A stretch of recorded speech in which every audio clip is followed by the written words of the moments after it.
Hi guys, magandang araw po sa inyong lahat. Ito naman pong kaibigan niyo si Jake. Sana po ay nasa mabuti kayong kalagayan. Ngayon is Friday.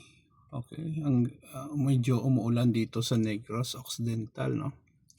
Now, ano bang topic natin for today? Discipline is everything. Disiplina in Tagalog. In Ilonggo, hiligay ng disiplina din. Bilang tao guys, kailangan natin, no? Lahat tayo kailangan ng disiplina. Because kung wala tayong disiplina, we cannot achieve anything in life. Totoo yun. Pag duty sa trabaho, pagpunta sa negosyo ng on time, pagkain sa tamang oras, pagtapos ng mga trabaho, dapat guys may disiplina tayo. Paghawak ng pera, pag-manage ng pera sa kinikita natin, kailangan talaga ng disiplina at kung anong-anong bagay naman. Kasi po kung wala tayong disiplina, what will happen? Chaos, no? Kaguluhan sa ating buhay. Kaguluhan in a sense na hindi natin alam kung ano ang ating susunod na gawin, anong gagawin natin kasi wala tayong disiplina eh. Disiplina sa katawan, wag abusuhin. Okay lang uminom, magyose, hindi ko pinopromote yun kasi masama yun sa katawan. Even though patagalin ka pa, pero in the long run, magkakasakit ka at yun nga, ma-hospital at mamatay, no? Dapat ang disiplina ay nandyan palagi sa atin guys, no? Kasi yan ang nagpo-push sa atin na may goal tayo na dapat natin ma-reach. Goal na achievable, no? Kung wala tayong disiplina sa katawan, aabusuhin natin yan and then magkasakit tayo, gastusin.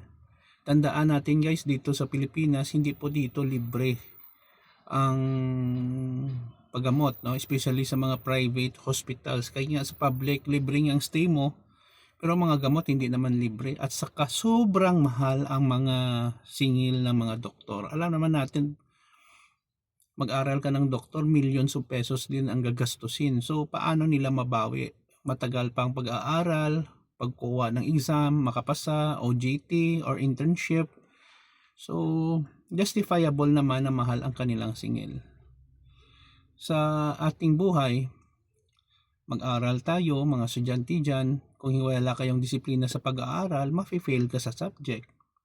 Halimbawa lang yon.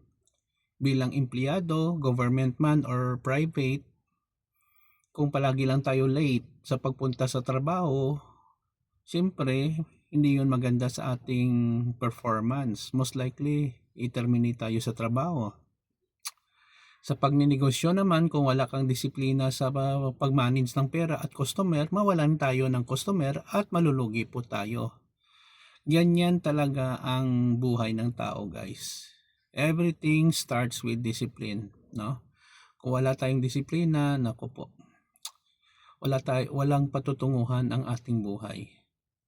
So, yun lang po guys, a word of advice for everyone including myself, no?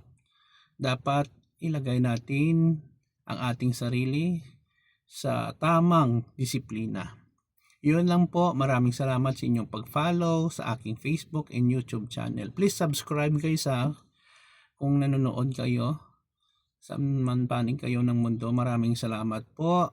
See you in the next video guys. Ito naman po ang kaibigan nyo si Jake. Paalam. Ingat po kayo palagi.